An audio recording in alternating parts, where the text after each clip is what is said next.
¿Qué tan probable sería que acusaras a alguien de hacer un pacto con el diablo para vengarte o simplemente para hacerle un mal? Hoy en día sería sumamente raro que alguien llegara a hacer algo así, y si lo hiciera, seguramente le saldría el tiro por la culata, a no ser que se encuentre en el contexto de una secta extrema alejada del mundo real.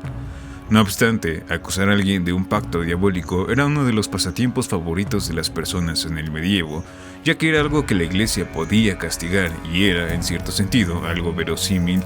ya que en el medievo la presencia de Dios era mucho más fuerte en el pensamiento de las personas y, como no, también la de su contrario, es decir, el diablo. En esta ocasión, siguiendo con la serie de videos en las que hablo sobre los casos más célebres de pactos con el diablo, para hacer un acercamiento a los rostros del miedo occidental, tocaremos uno de los casos más famosos e infames sobre una acusación que hoy día se sabe con toda regla que fue amañada y falsa,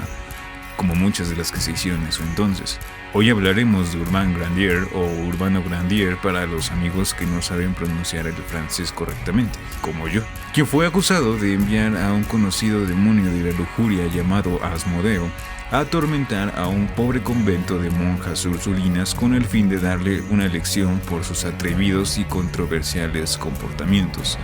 Bienvenidos una vez más a esto que se llama Proyecto Sócrates, al menos por ahora.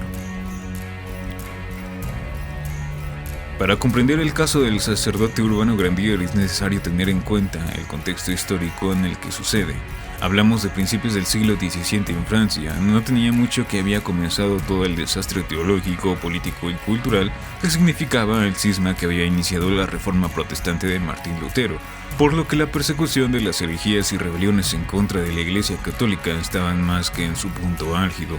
Por eso era especialmente grave que alguien fuera acusado de algo tan macabro como un pacto con el mismísimo diablo. Aún así, hay diferentes versiones de la historia que incriminan y lavan la memoria de unos u otros personajes, como es común en leyendas que tienen como punto de interés algo tan sobrenatural como un pacto diabólico. Urbano Grandier nació en 1590 en Mayenne, Francia. Su condición social le permitió, como es común en los protagonistas de leyendas respecto al pacto demoníaco, una educación bastante completa que le llevaría inevitablemente hacia la vida eclesiástica, en la cual destacaría con cierta facilidad por sus dotes naturales.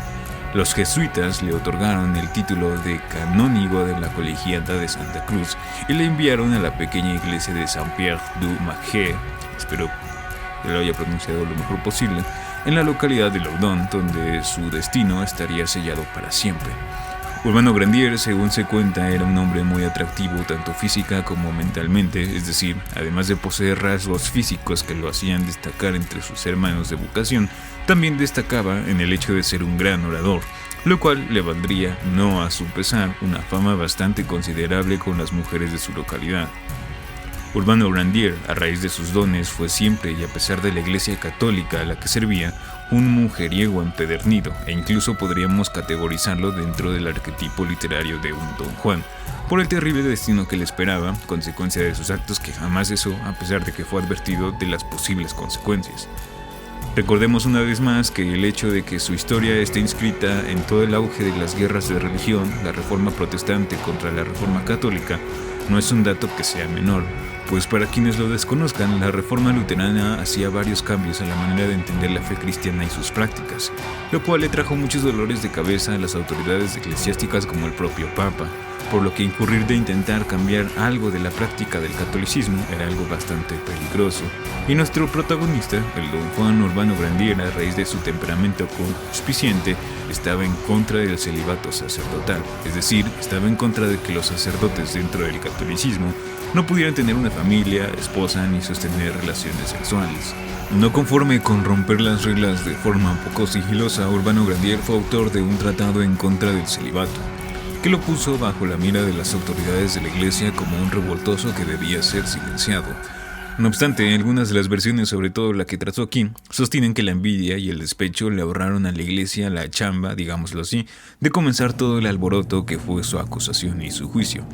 Urbano Grandier, lejos de ayudarse a sí mismo, intentando pasar desapercibido, era todo un escándalo. En alguna ocasión embarazó a la hija de uno de sus entonces mejores amigos, que se volvería a partir de esto uno de sus peores y jurados enemigos. A pesar de todo, Urbano siempre negó ser el padre de la criatura, que nacía de su presumida amante, finalmente, y como no existían las pruebas de ADN, logró salvarse, aunque con toda la ayuda de sus poderosas amistades, mismas que le aconsejaron alejarse de Loudon para que pudiera también alejarse de sus acusaciones y de su vida licenciosa. Sin embargo, Urbano Grandier, como todo un don Juan que era, se obstinó y no hizo ningún caso de tomar la oportunidad de empezar de nuevo. Se quedó en Loudon, donde las chicas acudían a misas solo para poder mirar al afamado padre. Su suerte se acabaría cuando cerca del lugar de sus pecados se instalaba un convento de monjas ursulinas de las que estaba al frente Jeanne de Boissieu, o quien sería conocida posteriormente como Sor Jeanne de Angers o Sor Juana de los Ángeles, o simplemente Juana de los Ángeles. Urbano Grandier sería el confesor de las monjas ursulinas, es decir, que iría al convento una vez a la semana a tomar la confesión de las monjas.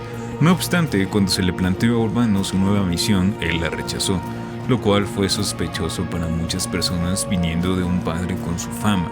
No obstante, según la versión que trato y muchas otras, el real efecto que tuvo el rechazo de Urbano a ser el confesor de las ursulinas fue el despecho de la Madre Superiora Sor Juana de los Ángeles, quien había quedado, en cierto modo, enamorada de Urbano cuando lo vio, lo cual causó su ira y una venganza jurada que terminaría por ser la ruina final de Urbano.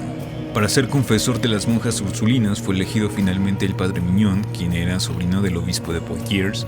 una de las personas que muy considerablemente y con la intención de librarse para siempre de él había aconsejado a Urbano irse de Loudon. Juntos, el obispo de Poitiers, su sobrino, el padre Mignon y Juana de los Ángeles maquinaron un plan para deshacerse de una buena vez del licencioso padre Urbano, cada uno por un motivo diferente, aunque con una raíz común que era el propio y descarado comportamiento del padre. El plan fue que Juana, junto con algunas otras monjas coludidas, fingirían ser poseídas por el demonio para luego acusar de esa posesión a Urbano Grandier. Según ellas, Urbano llevó a cabo un hechizo a través de lanzar un ramo de rosas al convento con el cual enviaba a dos demonios, el famoso demonio de la lujuria Asmodeo y a Zabulón, para que las monjas cayeran en una posesión demoníaca que les hacía cometer actos impuros e impúdicos, con los cuales se regocijaba el padre Grandier, cosa que estaba bien pensada dada la fama de vida sexual licenciosa del padre.